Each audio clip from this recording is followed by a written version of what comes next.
আজকে আমি খুব মজা করে খিচুড়ি রান্না করব। প্রথমে আমি এখানে দিয়ে দিব 5 রকমের ডাল। এরপর দিয়ে দিব সবজি। এখানে আমি ব্যবহার করেছি ফুলকপি, গাজর এবং লাউ।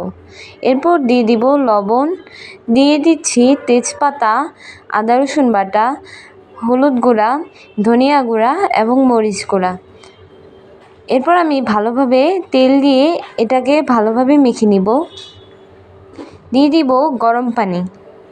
গরম পানি দিয়ে আমি এটা চুলায় বসিয়ে দিব।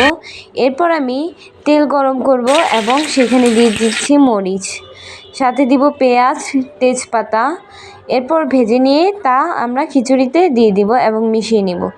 এরপর সবশেষে খিচুড়ির স্বাদ বাড়ানোর জন্য এখানে আমি যোগ করব ধনিয়া পাতা। এটা আপনারা চাইলে দিতেও পারেন, নাও দিতে পারেন। কেমন হয়েছে খিচুড়ি অবশ্যই জানাবেন। ধন্যবাদ।